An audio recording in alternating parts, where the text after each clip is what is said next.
बिस्मिल्लाहिर्रहमानिर्रहीम। अस्सलाम वालेकुम नाज़रीन, प्रोग्राम मुकाबले में मेरे और आमिर मतीन साहब की तरफ से तमाम देखने वालों को हम खुश आमदेद कहेंगे। नाज़रीन, सियासी दूरियां खत्म, कुर्बतें बढ़ने लगी हैं। नवाज शरीफ साहब 2 दिहाइयों के बाद चौधरी शुजात से मिलने उनके घर पहुंच गए। कौमी लीडर बनने का तासुर है या फिर इसको ये समझा जाए कि सियासत की बेरहम मजबूरियां आड़े आ रही हैं जो नून लीगी कायद को हर दूसरे दर के ऊपर लेकर जा रही हैं। इसके ऊपर तो हम बात करेंगे, मगर इसके साथ साथ पार्टी की वफादारी जीतेगी या फिर लोटागिरी जीतेगी, क्योंकि एक तरफ तो इलेक्टेबल्स को शामिल करने की फिक्र है, मगर दूसरी तरफ नून लीगी रहनुमाओं के आपस में टिकटों के ऊपर बड़े शदीद किस्म के इख्तलाफात फूट पड़े हैं।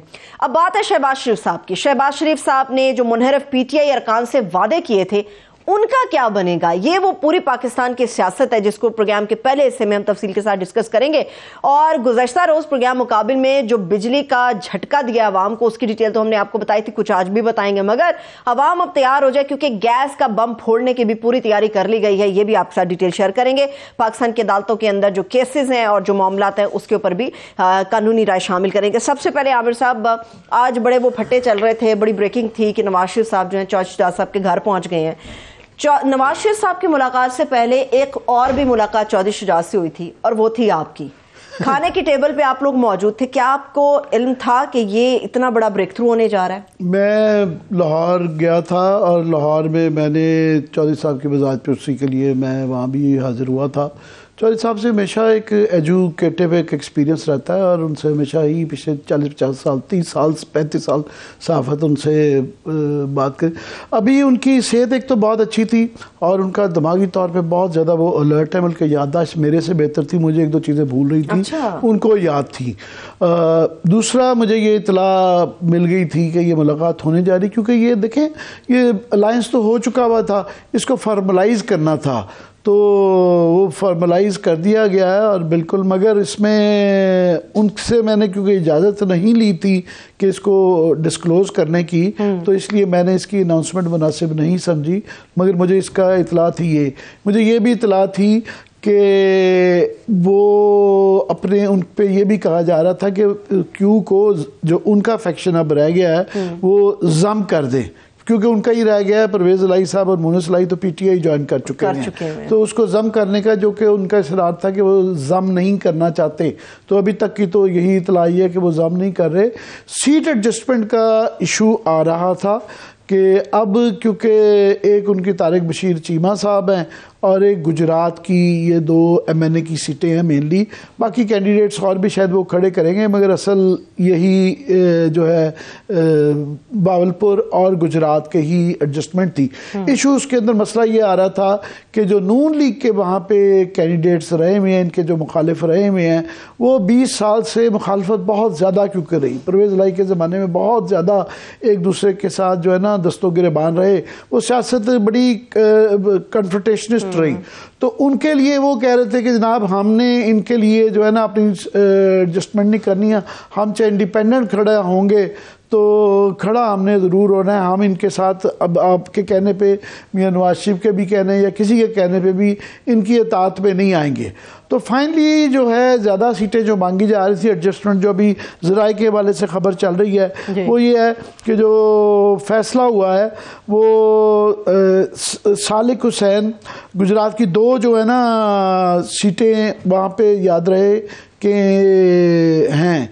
एक पे वहाँ पे जो चौधरी शुजात की अपनी सीट थी, पिछली दफ़ा वहाँ पे मुनिस इलाही जो है वो लड़ रहे हैं, तो उस पे मुनिस इलाही जीते थे। तो अब सालिक हुसैन जो हैं चौधरी शुजात के जो छोटे बेटे हैं, हाँ, वो MNA का इलेक्शन लड़ रहे हैं और उस पे वो एग्री कर गए हैं।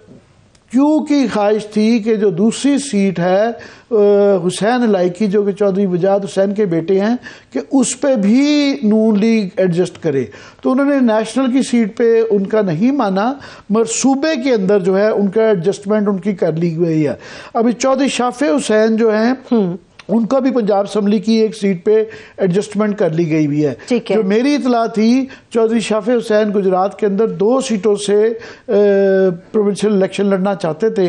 अब पता नहीं इसके बाद वो जहां नून लीग से एडजस्टमेंट हो गई है तो इसी पे इत्तेफाक करेंगे या अभी भी इसके अलावा दूसरी सीट पे भी वो लड़ेंगे। मेरा ख्याल है नहीं लड़ेंगे। मगर अब वहाँ पे एक इशू ये आएगा कि ये फॉर्मली तो एक किस्म की पहले तो वो एक इख्तलाफात हो गए थे, मगर अभी इंतखाबी तौर पे डाई हैज़ बीन कास्ट जैसे अंग्रेज़ी में कहते हैं ना, अब ये फैसला हो चुका है। अब ये देखना है कि परवेज़ इलाही या मुनिस इलाही ये अब लड़ पाते हैं कि नहीं लड़ पाते हैं, क्योंकि वो अगर लड़ते हैं वहाँ से उनको मौका मिलता लड़ने का तो वो पीटीए का और उनका ज़ाती वोट जो है ना, वोट बैंक जो उनका भी है, जाहिर है कुछ के फैसला करना पड़ेगा क्योंकि लोगों को, गुजरात के लोगों को, कि वो कितने लोग शुजात के साथ हैं और कितने लोग जो है परवेज़ इलाही के साथ हैं। तो ये सिचुएशन आ सकती है। बड़ा मुश्किल होगा कि इनकी आपस में भी एडजस्टमेंट हो सके, क्योंकि उनका भी मुनिस इलाही का भी जो अगर वो नहीं लड़ते या वो अपनी सीट पे टोटली ये गिव अप कर देते हैं, जो कि उनका क्लेम है कि जी ये चौधरी शुजात की सीट थी, उन्होंने मुनिस इलाही को वो एक पिछले इलेक्शन में दी थी कि आप इस पे से लड़ लें। सालिक को वो इन रिटर्न जो है चकवाल से लड़ाया गया था, तो सालिक अपने वालिद की सीट पे वापस आ गए हैं मुनिस इलाही वाली सीट पे ऊपर। तो साथ वाली हुसैन इलाही की पे जो इलेक्ट हुए थे उस सीट पे एमएनए पे एडजस्टमेंट नहीं है। अभी ये भी देखना है कि वो सिर्फ सूबे पे हुसैन इलाही लड़ेंगे जिस पे एडजस्टमेंट हुई है कि अभी भी कुछ में तो मुश्किल हो जाता है कि एक सीट पे आप एडजस्टमेंट हो। के हवाले से बात कर लेते हैं। इस वक्त हमारे साथ टेलीफोन लाइन पर मौजूद हैं बशीर मेमन साहब, जो कि मुस्लिम लीग नून के सिंध से सदर है। बहुत शुक्रिया मेमन साहब, थैंक सो मच आपके वक्त के लिए। Over to you. जी, मैं मेमन साहब अभी सिंध के अंदर जो मुस्लिम लीग की सूरत हाल थी, ये मैं नाज़रीन को ज़रूर बताना चाहूँगा कि पिछले अभी 97 के बाद से आप समझ लें कि 25 साल से सिंध से और ख़ास तौर पे दही सिंध से नून लीग आउट थी। बड़ी मुश्किल से इक्का दुक्का कोई कराची से सीट मिल जाए, या उससे पहले जो है वहाँ पे नून लीग की प्रेजेंस होती थी गौस अली शाह के ज़माने में, और भी सुमरो साहब और इनकी 5-7 सीटें हुआ करती थी 90s में। तो उसके बाद से ये तकरीबन गायब थी, बड़ी मुश्किल से इनको एक आधी सीट मिलती थी। तो बशीर मेमन साहब के वहाँ आने से नून लीग में कोई थोड़े से ही जान पड़ी है। अब कितनी जान पड़ी है ये तो इलेक्शन के वक्त पड़ेगा, पर फिलहाल मेमन साहब मैं आपसे जानना चाहूँगा कि आपको वहाँ बड़ी शिकायत हैं इंतज़ामिया से, हुकूमत से, इलेक्शन कमीशन से, उसके मुतालिक बनाएं, क्या शिकायत हैं? अस्सलाम वालेकुम आमिर साहब, आप की मेहरबानी कि आपने अपने शो में मुझे लिया, और आप पुराने इन्वेस्टिगेटिव जर्नलिस्ट हैं। हमारी जो शिकायत है वो किसी से नहीं है। चीफ मिनिस्टर सिंध मकबूल बाकर साहब, रिटायर्ड जस्टिस हैं सुप्रीम कोर्ट के, उनके ऊपर हमारा भरपूर एतमाद है। लेकिन एक चीज जो आपने सुनी होगी, आपको 2 मिनट में पता लग जाएगा, और मुझे यकीन है कि आपको पता होगा, ये चीज यहाँ पर जो चलती है वो चलती है सिस्टम, जो कि बच्चे को पता है।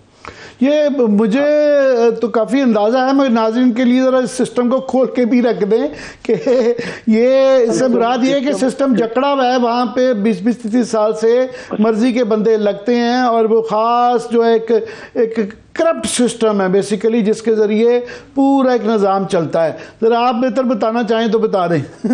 आपके इस खास ने सब कुछ साबित कर दिया।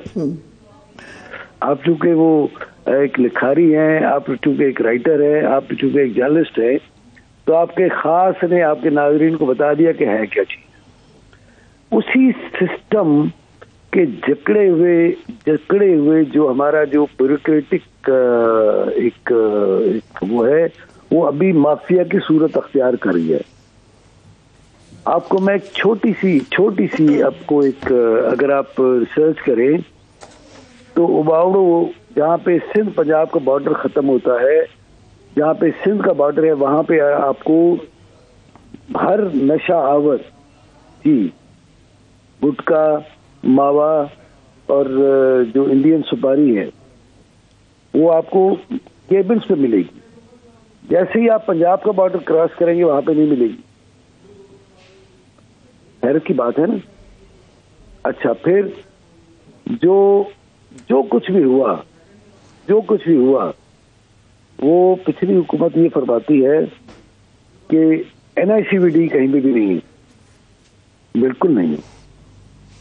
लेकिन ये 20,000 अरब खर्च हुए 15 सालों में पूरे सिंध। 20,000 अरब 15 सालों में, 20,000 अरब में पूरे सिंध की जो पॉपुलेशन है उनको मिले हैं 4 NICVD और एक गंबड़ का इंस्टीट्यूट, बस 5 चीजें ये जो गिनवाते हैं।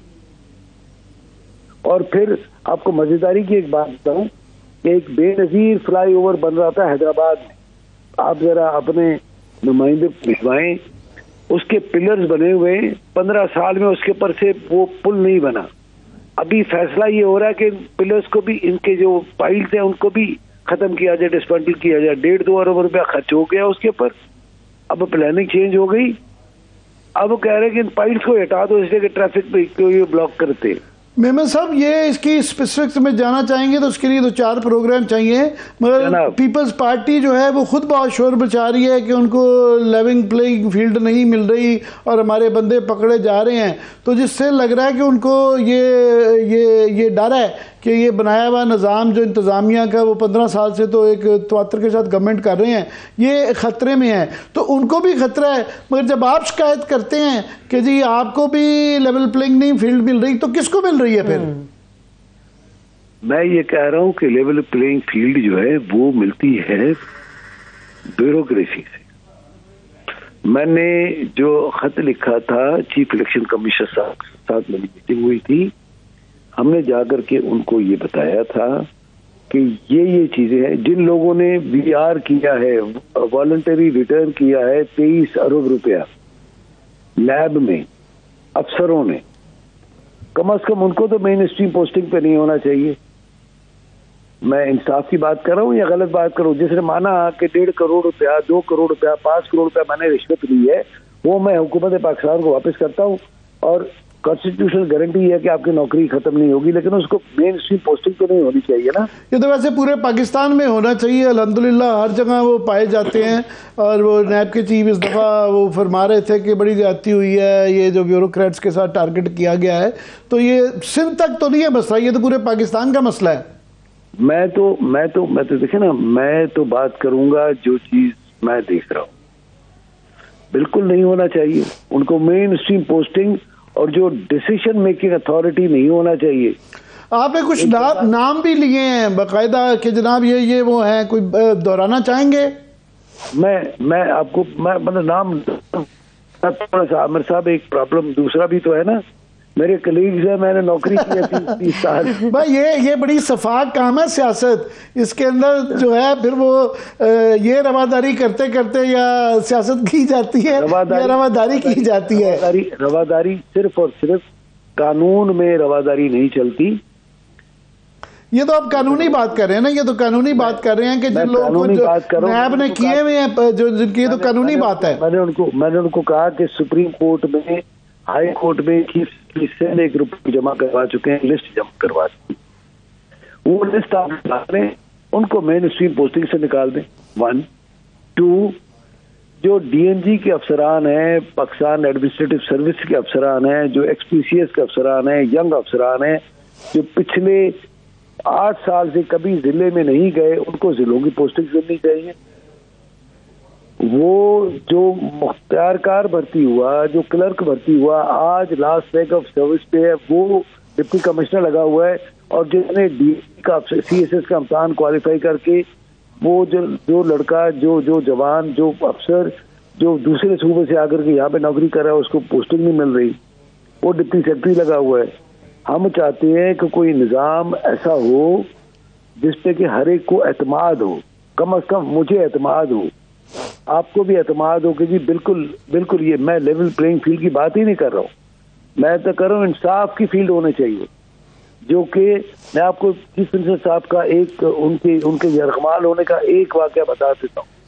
मैंने उनको फोन किया कि मैं उनसे मिलना चाह रहा हूँ, थोड़ी देर बाद प्रोटोकॉल सेक्शन से उनके फोन आया तो मैंने उनको कहा, प्रोटोकॉल सेक्शन को कहा, मैंने कहा कि जी मैं उनसे मिलना चाहूंगा अकेले में, ताकि मैं खुल के उनसे बात कर सकूं।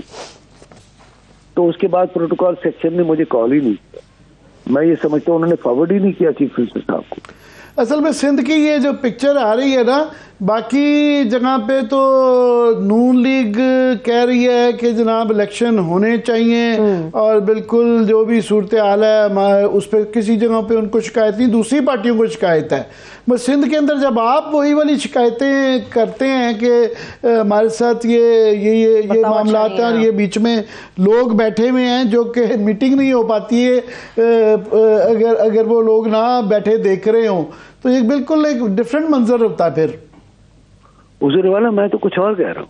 मैं ये कह रहा हूँ कि हमें यकीन है चीफ इलेक्शन कमीशनर साहब पे, यकीन है हमें चीफ मिनिस्टर सिंध पे, उनका पास्ट करियर और उनका मौजूदा जो है उनकी जो रेपुटेशन है, उनके 40 साल की, उनकी 50 साल की, 40 साल की उनकी खिदमत है इस मुल्क के लिए। इंसाफ फराहम करते हुए हमारे चीफ मिनिस्टर साहब ने हर मर्तबा इंसाफ ही फराहम किया है। ये इसलिए भी इस पर थोड़ा सा इसरार करके पूछ रहा हूँ कि आज ही फॉर एग्जांपल एक पिटीशन जमा करा दी गई है अदालत के अंदर, अदालत ने इस्लामाबाद हाईकोर्ट ने टेक अप भी कर ली है इलेक्शन के इल्तवा के हवाले से। देखेंगे उस पर कल क्या होता है। मगर इस तरह की जब अर्जियाँ होती हैं तो वो इल्तवा करने का बहाना बनाई जाती हैं। तो आया कोई इस तरह की तो नहीं आपकी भी वहाँ पे कि जनाब ये इतने हालात दगरगू हैं, ख़राब हैं कि इसके अंदर फेयर इलेक्शन नहीं हो सकते? जनाबे वाली, मैं तो ये कह रहा हूँ कि बिल्कुल इलेक्शन तो कराना इलेक्शन कमीशनर का काम है। ये पॉलिटिकल पार्टी PMLN सिंध का ये मैंडेट ही नहीं है। वो जो उन्होंने डेट, बिल्कुल हम उसको बाइट बाई करेंगे। लेकिन ये जो भी हल्का बंदी हुई तो जो MQM, JUIF, GDA, मुस्लिम लीग फंक्शनल, कौन सी पॉलिटिकल पार्टी है जिसको एतराज नहीं है एडमिनिस्ट्रेशन पे? कौन सी पॉलिटिकल पार्टी है जिसको इलेक्शन कमिश्नर पे एतराज नहीं? वैसे ये समझ नहीं आती मेमन साहब कि आप चारों पार्टियां जो मेजर हैं पार्टियां इस वक्त PTI तो इस वक्त जो है भागी भी है, जेल में है, तो बाकी जो 4 पार्टी सबको एतराज़ात है हल्का बंदियों के हवाले से और इंतज़ामिया के हवाले से, जो ये जकड़बंद है इसके हवाले से, और पीपल्स पार्टी को भी एतराज़ात है, लेवल प्लेइंग नहीं फील्ड मिल रही। तो किसको वहाँ फेवर किया जा रहा है फिर? हुजूर वाला, मैं तो अपने सूबे की जहां तक बात करूंगा, मैं तो सिंध सूबे की बात करूंगा। हाँ, पंजाब के बारे में अगर पूछना है, मैं सूबे की ही पूछ रहा हूँ कि सिंध के अंदर पीपल्स पार्टी भी उतना ही शोर मचा रही है कि हमारे साथ बड़ी ज्यादती हो रही है। अच्छा, क्या ज्यादती हो रही है उनके साथ? एक मुझे बता दो। नहीं, मुझे नहीं पता। ये उनका क्लेम है कि जनाब हमारे बंदे उठाए जा रहे हैं, केसेस करवाए जा रहे हैं। ये मैं रिकॉर्ड में बता दूं, नौशहरा फरोज डिस्ट्रिक्ट में गुलाम मुस्तफ़ा जतोई साहब के भांजे की जमीन पे कब्जा हुआ है। अच्छा, दूसरा, उनका अपना गांव नवा जतोई को 2 हिस्सों में, टुकड़ों में डिवाइड कर दिया। एक गांव उनका 4 तहसीलों को मिलाकर के एक MPA की सीट नहीं निकाली। ये क्या है? ये टेलर मेड है ना, उसको बता दो। उसको वो बिल्कुल आप सही कह रहे हैं। मगर मैं चौधरी साहब शुजात के यहाँ मुलाकात के लिए गया तो वहाँ मुझे पाए गए ये जो है मकबूल शेख साहब वहाँ थे, मारों के बंदे वहाँ आए हुए थे कि जनाब हमारे ऊपर कर्चे कराए हुए हैं, आप हमारी कोई बातचीत करें, मदद करें। तो वो भी काफ़ी सारे, मुझे और भी पता है, दर्जनों सिंध के वडेरे जो हैं पीपल्स पार्टी के, वो मफरूर होकर पंजाब में आए हुए हैं कि जनाब हमारे लिए बड़े मुश्किल हालात हैं। नहीं, मुझे नहीं पता किसने पर्चा करवाया, मुझे नहीं पता। हम तो कानूनी तरीका इस्तेमाल कर रहे हैं। कोर्टों में जा रहे हैं, हाई कोर्ट में जा रहे हैं कि जी हल्का बंदियां गलत हुई, ऐसे ही हुई। ये जो आप केसेस की बात कर रहे हैं वो मुझे नहीं पता। अगर आप समझते हैं कि अपोजिशन की अब से इतना चलना शुरू हो गई है तो फिर ये मतलब फिर तो हमें तो बहुत खुश होना चाहिए। मेरे साहब, क्विकली लास्टली जो है ये बताएं कि आप अपने इलेक्टोरल इंतखाबी प्रॉस्पेक्ट्स जो है सिंध के हवाले से कैसे देख रहे हैं और क्यों अच्छे देख रहे हैं? सर, एक अर्ज करूं, मैं फिगर गेम की बात करूंगा। पिछली मर्तबा पीपल्स पार्टी ने लिए थे 38 लाख वोट और जो उसके अगेंस्ट पड़े थे वो 62 लाख वोट पड़े। ये सोच लें आप, ये इलेक्शन कमीशन के वेबसाइट पे पड़े हो, मैं नहीं कह रहा, इलेक्शन कमीशन वो बड़े फैले हुए वोट हैं, पॉकेट कोई नहीं है। पॉकेट के अंदर लोगों का बड़ा ध्यान है कि शहबाज शरीफ के लिए जगह बनेगी, कराची के अंदर MQM गुंजाइश निकालेगी कि नहीं। सर मैं आपको अर्ज करूं, हमने पिछली मर्तबा जो सारी पॉलिटिकल पार्टीज आपस में बैठी, हमने ये अपने इत्तेहाद किया, ये वादा किया कि हम जो है आपस में एक दूसरे की कमजोरी नहीं स्ट्रेंथ बनेंगे। पिछली मर्तबा के आप रिजल्ट देख लें कि 20,000 वोट लिए GDA ने, 12,000 वोट लिए JUIF ने, 32,000 वोट ये हो गए और 22,000 वोट लेकर के पीपल्स पार्टी वाला जीत गया। भी आपको एक नहीं सीट मिलेगी, बहुत सारी सीटें मिलेगी, बहुत सारी सीटें मिलेगी, जिसमें हुआ यह कि 2 वोटों में तीन दड़ों में वोट तकसीम हो गया। और तो कितनी सीटें देख रहे हैं आप? ये कह रहे हैं अगर ये 4 पार्टियों का आपस में सीट एडजस्टमेंट हो जाएगी, इंशाल्लाह हम हर जगह पे, मैं ये आपको आपकी दावे के साथ कह सकता हूं कि हर जगह पे हम सीट एडजस्टमेंट करेंगे, आपस में मिलकर बैठेंगे और एक मर्तबा बता देंगे कि MQM आपके लिए कराची में कोई गुंजाइश निकालेगी? बिल्कुल, उनके साथ हमारी बातें चल रही हैं, JUIF के साथ उनकी तरफ से जो ऐलान कहा गया है, उनका जनाब हमारी जो है इंतखाबी एडजस्टमेंट जो है कराची हैदराबाद के बाद ये बाकी जगहों पे हो सकती है, यहाँ से वो कोई गुंजाइश निकालने में कोई इतने इंटरेस्टेड नहीं नजर आते। मैं एक बात करूं, बजाय इसके कि मैं वो बात करूं, हमारी बात चूंकि चल रही है और बिल्कुल बहुत ज्यादा अकोमोडेटिंग है, बहुत ज्यादा अकोमोडेटिंग है, मैं सिर्फ इतना आपको बता सकता हूँ।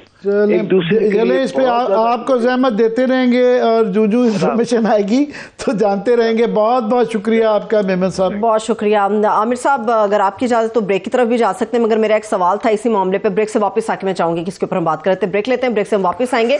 सियासी गुफ्तगू तो होगी, मगर इसके साथ साथ जो लीगल इशूज हैं, केसेस हैं, अदालतें हैं, उनके हवाले से भी एक तफसीली बहस होगी। प्रोग्राम मुकाबले में हमारे साथ रहिएगा।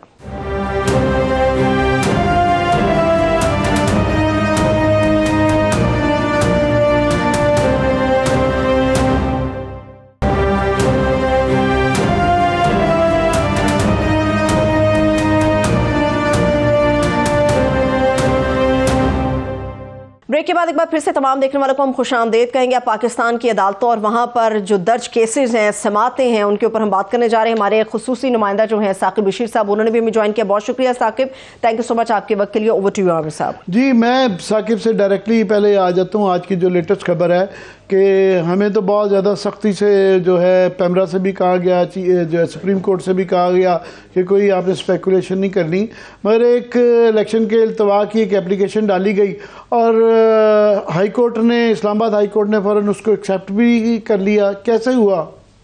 ये एक शहरी हैं आफ्ताब आलम विर्क, उन्होंने ये पटिशन फ़ाइल की है। आज ही ये पटिशन फ़ाइल हुई है और उस पर कोई एतराज़ भी नहीं लगा और उसको नंबर भी लग गया, फिर उस पर बेंच भी बन गया और वो कल के लिए मुकर्रर भी होगी। कल 9 बजे इस पर समाअत होगी। उमूमी तौर पर ऐसी जब पटिशन्स आती हैं, जब तक कि उसको नंबर ना लगे या कोई एतराज़ लग जाए तो उसको हम प्री मैच्योर कहते हैं। तो अगर उस पर एतराज़ भी ना लगे, बेंच भी बन जाए और फिक्स भी हो जाए वेरी नेक्स्ट डे, तो वो एक मैच्योर पटिशन आप कह सकते हैं। इसमें उन्होंने जो अफ़गान महाजरीन हैं उनकी वापसी के हवाले से कहा था कि उनको वापस करने की पॉलिसी आई थी फेडरल गवर्नमेंट की। उसके बाद उन्होंने कहा कि ये ख़बरें आईं या इंकशाफ हुआ कि कसीर तादाद में जो अफ़गानी थे उनके गैर कानूनी ID कार्ड्स बने हुए थे और उस पर उनके वोट भी रजिस्टर्ड है। अब उन्होंने ये कहा है कि एक तो नादरा को कहें कि वो सारे उनके ब्लॉक करें शनाख्ती कार्ड, और जो शनाख्ती कार्ड ब्लॉक हो जाएं फिर वो इलेक्शन कमीशन को बताए और इलेक्शन कमीशन तमाम वोटर लिस्टों से उनको उनके नाम डिलीट करे।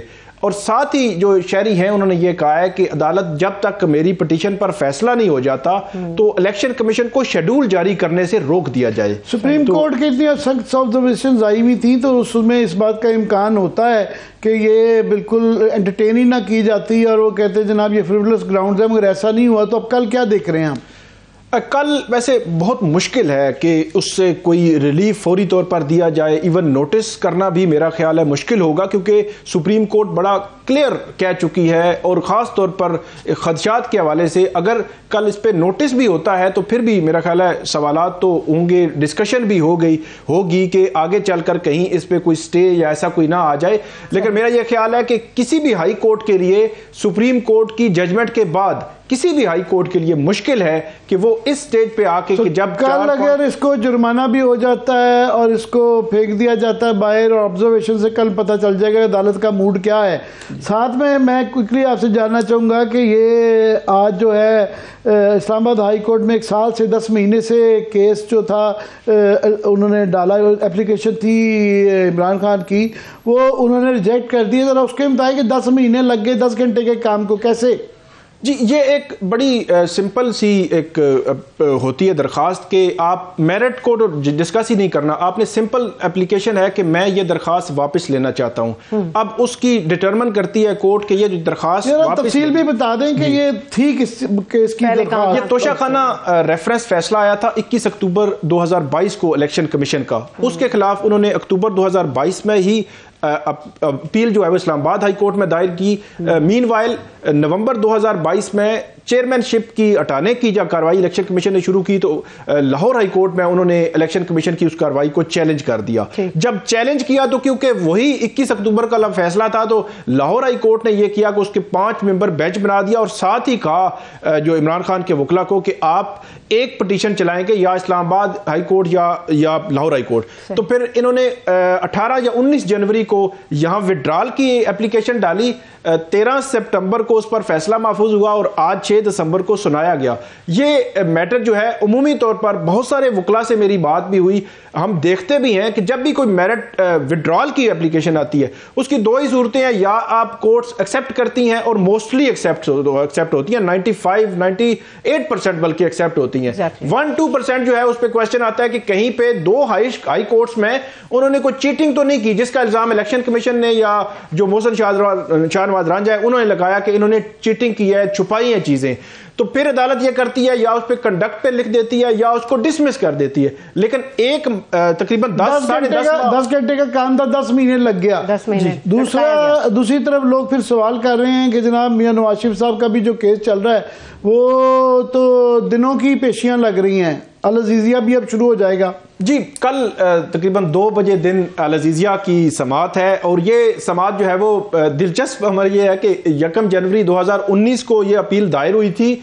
इस अपील के मेरिट्स पर आज तक जो है वो समाअत नहीं हुई। कल नोटिस हुए थे, सिर्फ नोटिस के बाद कल पहली समाअत होगी जो जाहिर सी बात है आखिरी भी हो सकती है। जिस तरह हमने देखा माजी में एवनफील्ड रेफरेंस और फ्लैगशिप रेफरेंस के केसेस जो है वो बड़े स्पीडी जो है वो खत्म हुए हैं। तो कल फिर नैब का जो मौकफ होगा कि नैब क्या उस पर स्टैंड लेता है या नहीं, या नैब ने क्योंकि ये कहा था कि 7 साल की सजा कम है, ये ज्यादा की जाए, 2019 में ये कहा था, और दूसरी तरफ नवाज शरीफ साहब ने ये कहा था कि ये सजा कलअदम की जाए। अब कल 2 बजे इस पे भी जो है वो अहम केस की समाअत होनी है। इस तरह का कोई अदालतों पे प्रेशर होता है कि जनाब ये जाहिर है सोशल मीडिया पे हम भी बात कर रहे हैं कि एक आपको नज़र आया कि एक जगह 10-10 महीने 10 घंटे के फैसले जो हैं वो डिले कर रहे हैं, अगर आपने रद्द करनी थी 10 महीने पहले भी कर देते। तो दूसरी तरफ ये इतनी फास्ट ट्रैक पे चल रहा हो, ये प्रेशर्स होते हैं? नहीं, बिल्कुल प्रेशर तो डेफिनेटली होता है जब इतने बड़े लेवल पे बात हो रही हो कि आपके पास 2 किस्म के केसेस हैं और दोनों की जो स्पीड है उसमें बड़ा वाज़ेह फ़र्क है।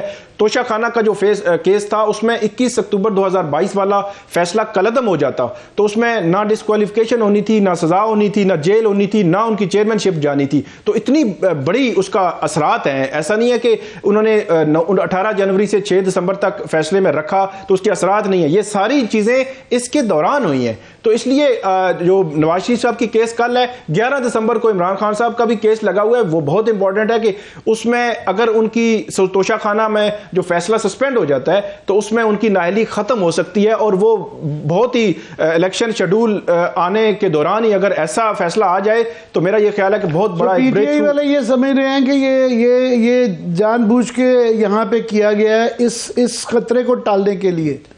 जाहिर सी बात है, पीटीआई के जो वकला हैं उनके खदशात वो गाय बगाए कोर्ट्स के सामने भी लाते रहे हैं। चीफ जस्टिस पर उन्होंने कई दफ़ा इमरान खान की तरफ से एतराज़ भी किया कि हम आपके सामने केस नहीं लगाना चाहते, लेकिन चीफ जस्टिस ने कहा कि ये सवाबदीद होती है जज की कि उन्होंने केस सुनना है या नहीं सुनना। तो मैं जो है वो सुन रहे हैं, वो मुस्तकिल जो है वो जितने भी केसेज हैं वो आलमोस्ट सारे इमरान खान और उनकी फैमिली के या उनकी पीटीआई के सारे केसेज उसी बेंच के सामने जा रहे हैं, और वो अभी भी वही वाला वो जो वहाँ पे 3 बेंच वाला सिलसिला था, यहाँ भी कोई मुख्तलिफ नहीं है। क्विकली आप ये बता दें, ये जो दूसरा केस है तौहीन इलेक्शन कमीशन, ये पहले कभी तौहीन वाला हमने ये चार्जेस नहीं सुने थे। तौहीन इलेक्शन कमीशन का अब ये बताया जा रहा है जिसके मुल्ज़मान के अंदर जो हैं इमरान खान भी हैं और फवाद चौधरी भी हैं, तो ये अब जेल में होगा। तो ये अब जेल में पहले तो इन कैमरा सहाफ़ियों को सो कॉल्ड इजाज़त दे दी थी, जिसकी एक दास्तान है कि वो कितनी दी गई कितने नहीं दी गई। इब के आप जाएंगे वहाँ? जी बिल्कुल जाएंगे, लेकिन एक अजीब सी जो फैसला किया इलेक्शन कमीशन ने। इलेक्शन कमीशन कोई अदालत नहीं है, कोई सेशन कोर्ट नहीं है, कोई ट्रायल कोर्ट नहीं है। उनको इतने मतलब बिजी शेड्यूल में है इलेक्शन कमीशन का वहाँ जाना, ये एक बड़ा अजीब है। वहाँ पे एहतसाब अदालत के जज, इंसदादे दहशत गर्दी अदालत के जज, फिर ऑफिशियल सीक्रेट एक्ट की अदालत के जज, फिर अब इलेक्शन कमीशन वाले। अब एक वो बना हुआ है जहाँ पे कम्युनिटी हॉल, वहाँ पे एक जज जाता है, वो दूसरा वेट कर रहा होता है, वो उठता है, दूसरा आ जाता है, फिर तीसरा, फिर चौथा। ये जो है वो सिलसिला है। जो मुल्जिम है वो उसी कोर्ट रूम में बैठ कर अपने वकला से मुशावरत कर रहे होते हैं, जजेस जो है वो तब्दील हो रहे होते हैं। लेकिन इलेक्शन कमीशन का मेरा ये ख्याल है कि वहाँ जाना बनता नहीं था। इलेक्शन कमीशन इस मामले को डिले भी कर सकता था कि इतना टफ शेड्यूल है कि आप इलेक्शन कराने जा रहे हैं और आप सारी चीजें लेकर जो है वो अब जेल में जाएंगे और जेल को समाप्त करेंगे। जितने केसेस अडियाला में हो रहे हैं, मेरा ख्याल जरूरत नहीं पड़ गई कि वहाँ अडियाला कोर्ट्स भी बना दी जाएंगे, एक और टियर क्रिएट कर दिया जाए। जी बिल्कुल, वहाँ पे कर दिया जाए और वहाँ पे एक मीडिया का अलग से मेरा ख्याल में वहाँ पे सेटअप बना दिया जाए, क्योंकि कोर्ट रिपोर्टर्स को बहुत हर्डल्स हो रही हैं, वो हर्डल्स भी खत्म हो जाएं। पूरा एक एसओपी बना दिया जाए ताकि हम एक्यूरेट जो है वो रिपोर्टिंग भी वहाँ जाके कर सकें। ठीक है, बहुत शुक्रिया, thanks so much. Saqib Bashir हमारे साथ मौजूद हैं। आमिर साहब, एक ब्रेक की तरफ चलते हैं, ब्रेक से हम वापस आएंगे। गुज़श्ता रोज की तरह आज भी आवाम के हवाले से हम बात करेंगे मुकाबले के अंदर कि पहले जिस तरह बिजली के मामले को लेकर फी यूनिट कीमत बढ़ाई गई, ओवर बिलिंग आवाम की जेबों के ऊपर डाली जा रही है, डाका डाला जा रहा है अरबों का, तो अब गैस का जो बम गिराने की तैयारी हो रही है, ये कितना खतरनाक है, ये आपके साथ शेयर करेंगे। हमारे साथ रहिए।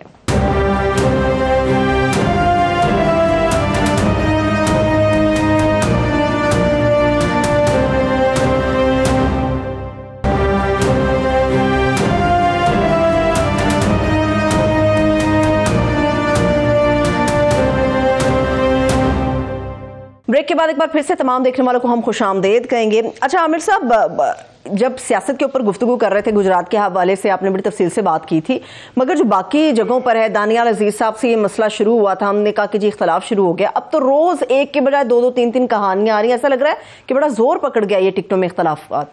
जी वहाँ पे आप देखें फड्डे मल्टीपल लेवल के हैं। एक तो पार्टी के अंदर जो है ग्रुपिंग है, जाहिर है एक मरियम कैंप है जिसके अंदर more less Nawaz Sharif camp है, मगर फिर भी थोड़ा सा मरियम का एक अपनी किचन कैबिनेट भी थी।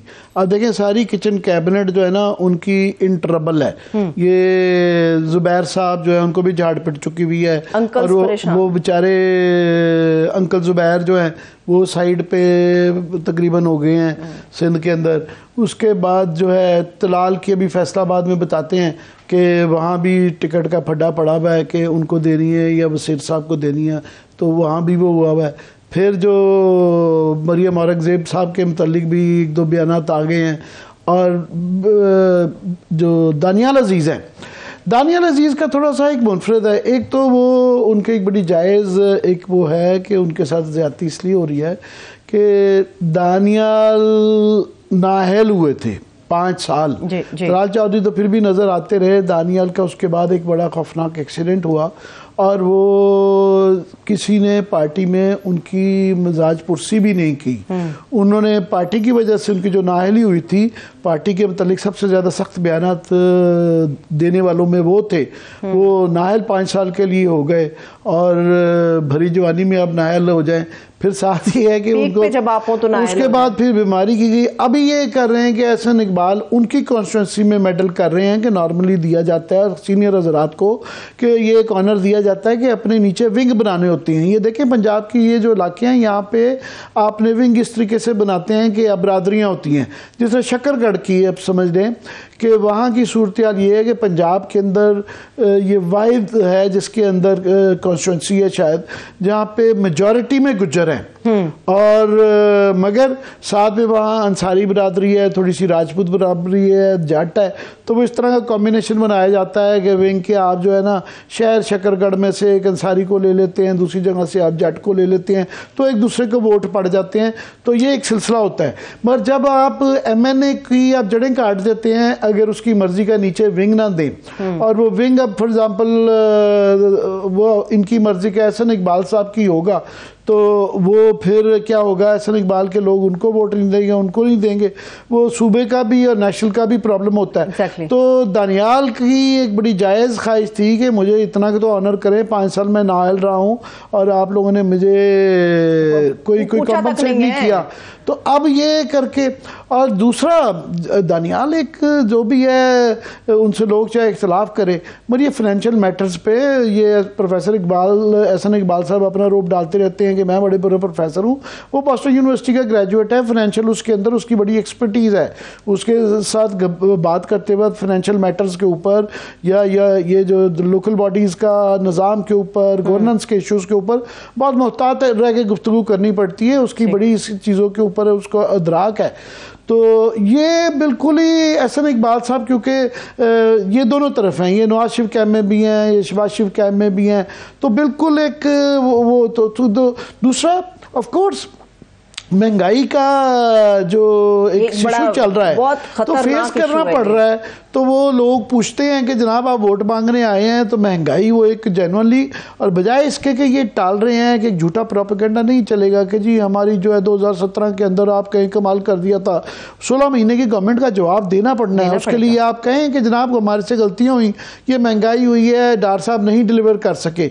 अब आप कवर अप करें कि नहीं जी एहसन इकबाल साहब का बयानिया बिकने वाला नहीं है कि जनाब नहीं हमने तो कमाल कर दिया था, हमें करने नहीं दिया गया। और भाई आप अपनी मर्जी के साथ आए हैं। तो दानियाल मैं समझता हूँ एक अपने एंगल से, मुस्लिम लीग के एंगल से उसकी रैशनैलिटी के अंदर भी एक थोड़ी सी जान है।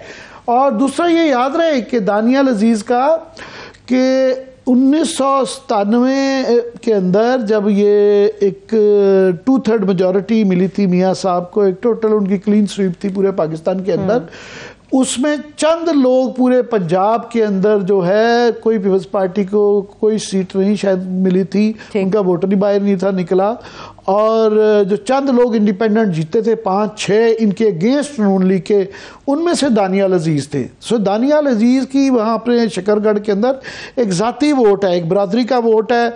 फिर एक चौधरी अनवर अजीज़ जो हैं वो पिछले 40-50 साल से उन्होंने शकरगढ़ के लोगों के साथ ताल्लुक़ है, बल्कि वो नारोवाल तहसील के अंदर एहसन इकबाल के अंदर भी एक गुजर पॉकेट है बहुत बड़ी। सो वो भी मैटर करेगी। टिकट का भी तो उनको मसला है, टिकट का उनके साथ ये मेडलिंग की जा रही है। उनको ये लगता है कि मुझे इज्जत देनी चाहिए नहीं, और ये कि जी शो काज नोटिस दे देंगे कि जी इन्होंने भी अप्लाई नहीं किया। इस तरह के लोगों से इंटरव्यू तो नहीं देंगे अब कि जनाब आके दानियाल अजीज़ पेश हो। हाँ। एक उनको अब आपके साथ इतनी मारे खाई हैं। मैं आपको माजरत रोक रही हूँ आमिर साहब, मैंने दानियाल अजीज़ साहब को सुना, मैंने खुद सुना, वो ये बयान कर रहे थे टीवी शो के अंदर बैठ के, वो ये कह रहे थे कि मैंने जो नाअहली काटी है मैं भी 2-4 मिनट की माफी मांग के बच सकता था, मगर पार्टी की वाज़ेह हिदायत थी कि आपने माफी नहीं मांगनी, मैंने इसकी कीमत अपनी नाअहलियत की शक्ल में चुकाई है और आज पार्टी मेरे साथ ये रवैया कर रही है। वो इसलिए भी बड़े नाराज से नजर आ रहे हैं। वो भी है। फिर इसी तरह ये तलाल का भी यही मसला है कि वहां पे अब मुनहरफ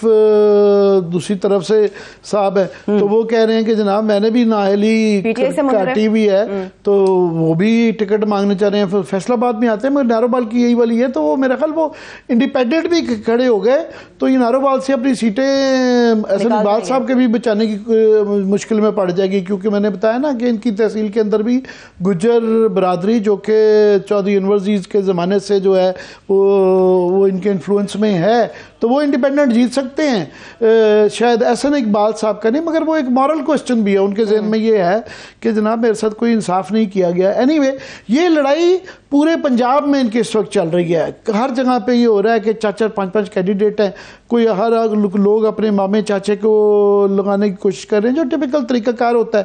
फिर एक रिजेंटमेंट आ रही है कि आप जो है मुनरफ अफराद को जो एडजस्ट किया जा रहा है, तो पुराने लोग जो हैं वो रिएक्ट कर रहे हैं। फॉर एग्जाम्पल ये जो सियालवी साहब हैं, सरगोदा में उनके इंटरव्यू चल रहे थे, जावेद लतीफ़ साहब बैठे हुए थे, पीर सियालवी साहब जो है, तो वो सरगोदा के इंटरव्यू हो रहे थे।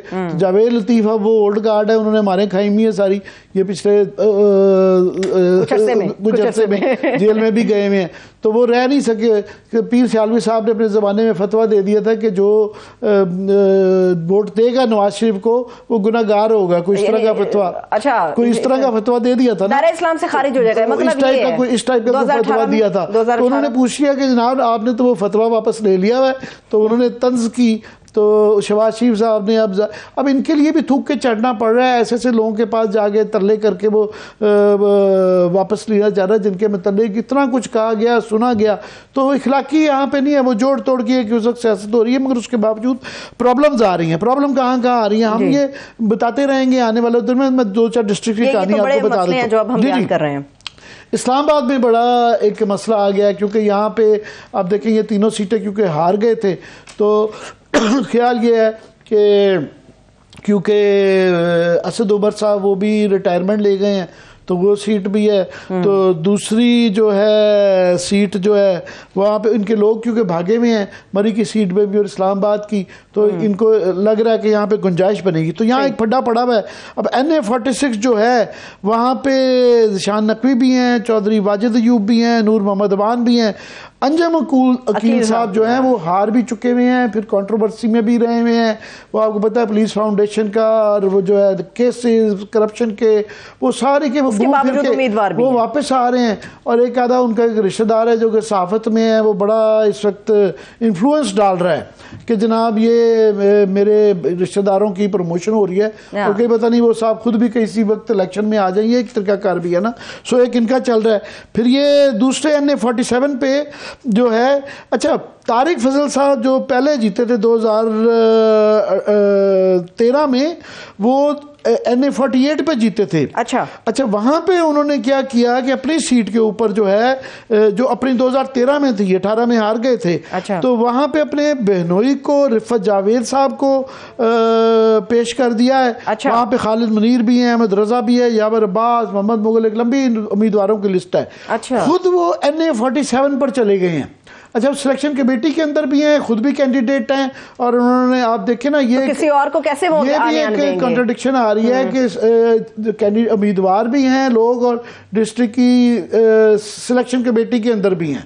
सो अपना ही इंटरव्यू ले रहे हैं। काफ़ी जगह पे ये नॉर्मली भी पाई जाती है। तो वहाँ पे जो है उनके मुकाबले में शान नकवी भी हैं। रोका जा रहा है, उनको डर है शेख अंसर साहब से कि जो कि यहाँ के मेयर थे, 12 इलेक्ट हुए थे, और उनको ये डर है कि ये अगर आ गए तो ये गुंजाइश ना दे। अच्छा इसके अंदर जम्पशन है कि PTI क्योंकि इनके लोग दौड़े में हैं, मार्जिन के साथ जीते हुए थे जो 2018 में, ठीक है, बड़ी कुछ आप कह लें अगर ये जेरी मेंडरिंग भी हुई थी तो किस हद तक हुई थी, मगर ये यहाँ पे ये इस्लामाबाद के तीनों पिंडी में उससे भी ज्यादा फड्डा है। पिंडी में अब ये है कि यहाँ तक आई भी है कि सूरत हाल के लोग छोड़ने पे आए हुए हैं। नवाज शरीफ साहब का इस बात का इम्कान है कि वो जो शाहिद खान अब्बासी जिस सीट से हारे थे और सदाकत अब्बासी जो है वो वहाँ से क्योंकि इलेक्ट हो गए थे और वो क्योंकि प्रेस कॉन्फ्रेंस कर चुके हुए हैं, तो समझी जा रही है सदाकत अब्बासी साहब कि जनाब वहाँ पे शायद वैक्यूम बन गया है, तो नवाज शरीफ साहब वहाँ से जीत सकते हैं। गो के शाहिद खान अब्बासी साहब कह रहे हैं कि जनाब मैं नहीं लड़ रहा, मगर वो इतना उनके बकौल ये इतना आसान नहीं है नवाज शरीफ साहब का। लेकिन आमिर साहब कहा जा रहा है शायद अब्बासी साहब का बेटा ख्वाहिशमंद है उस सीट पे, लेकिन नून लीग के टिकट से वो ख्वाहिशमंद है। वो शायद खान, मगर वहाँ पे इस बात की शनीद भी है कि वो पता नहीं उनके बेटे को तो टिकट मिलती है कि नहीं मिलती, शायद अब जा चुके हैं तो बेटा भी जा चुका, तो इस बात का बहरहाल ये अभी तक डिसाइड नहीं हुआ, मगर नवाज शरीफ साहब खुद भी यहाँ कैंडिडेट हो सकते हैं। और यहाँ आप देखें ना, सदाकत अब्बासी को 1,36,000 वोट मिले थे, शायद खान अब्बासी क्लोज थे 1,24,000, 12,000 की लीड थी। अब वो कैंडिडेट नहीं है वहाँ पे, तो क्या सूरत हाल होगी, तो ये भी एक देखना है। उसके बाद पिंडी की बाकी आ जाएं, पिंडी के अंदर लड़ाई है कि 4 लॉबीज हैं और मार्क कटाई हो रही है बाकायदा। एक चौधरी तनवीर हैं, क्योंकि उन्होंने अपने 2 बेटे लॉन्च किए हुए हैं, तो उनके बेटे दानियाल चौधरी हैं, वो 2 कॉन्स्टिट्यूंसीज के लिए लॉबिंग कर रहे हैं। एक NA55 से, जहाँ के हनीफ अब्बासी साहब हैं। अब वहाँ पे ये भी है कि Shahbaz camp versus Maryam camp वहाँ पे चल रहा है कि मरियम माजी में देखा गया कि जलसे के ऊपर स्टेज पे कई दफ़ा जो मुखालिफ कैंप तो नहीं है। यहाँ पे बहरहाल जो है पिंडी के अंदर वो 2013 में इलेक्शन ज़रूर हार गए थे, मगर ये जो रावलपिंडी इंस्टीट्यूट ऑफ कार्डियोलॉजी और बाकी जगहों में जो है शायद हनीफ अब्बासी साहब की काफ़ी खिदमात हैं। मगर दानियाल चौधरी, क्योंकि चौधरी तनवीर के बेटे हैं, वो भी हैं। फिर नासिर भट्ट साहब एक नए प्लेयर आ गए हैं, क्योंकि उन्होंने लंदन के अंदर एवन फील्ड के अंदर बहुत ड्यूटी दी है और वो डंडी पट्टी हैं और वो जो है बहुत क्लोज है शाही खानदान के, वो तो वो भी लंदन के हवालों से नासिर भट्ट को ज्यादा जाना जाता था। अब पाकिस्तान के नासिर भट्ट लंदन वाले भी आ चुके हैं, तो वहां से एक दफा शकील अवान साहब जीते थे, तो वो भी हैं। तो 4 ये कैंडिडेट हैं, ये NA55 की। आगे 56 में भी यही लड़ाई चल रही है कि दानियाल चौधरी भी हैं, हनीफ अब्बासी भी हैं, वहाँ बैरिस्टर वकील साहब भी हैं। अच्छा। तो वहाँ भी चल रही है, और यहाँ इतनी ज़्यादा लड़ाई है कि कभी इस बात का इम्कान है कि जिसको टिकट नहीं मिलेगी वो इंडिपेंडेंट लड़ेगा और मुखालफत में लड़ेगा। याद रहे कि पिछली दफ़ा पूरे पिंडी डिस्ट्रिक्ट से हार गई थी, तो जम्पशन ये है कि PTI तो यहाँ होगी ही नहीं। और याद रहे कि पिंडी के एक बहुत इम्पोर्टेंट 2 लोग रहे हुए हैं। एक का नाम है चौधरी निसार साहब, जो कि पिंडी को 20-30 साल वही डिसाइडिंग फैक्टर रहे, तो वो भी इलेक्शन के अंदर होंगे। वो कहाँ से अपने धड़े को खड़ा करते हैं वो भी हैं। PTI का भी अभी देखना है कि मूड किस तरफ जाता है, ये उनकी सवाल तो है, मगर वो हैं। फिर जो है चौधरी सरवर साहब जो हैं वो इस्तेहकाम पार्टी में चल गए हैं। ये जो वहाँ पे ऊपर वाली सीट जो बाग कैंट वाली है, वहाँ पे क्या सूरत हाल होती है, तो ये अपने आप में ही लड़ाइयाँ मार कुटाइयाँ चल रही हैं। बाहर जो दूसरे कैंडिडेट हैं वो नज़र नहीं आ रहे, पर यहाँ तक जिद्दबाजी इतनी ज़्यादा है कि इस बात का इम्कान हो सकता है कि लोग इंडिपेंडेंट लड़ जाएं। पिंडी की डिवीज़न बहुत ज़्यादा संगीन हो सकती है। सही यही हाल जो है जेलम में है।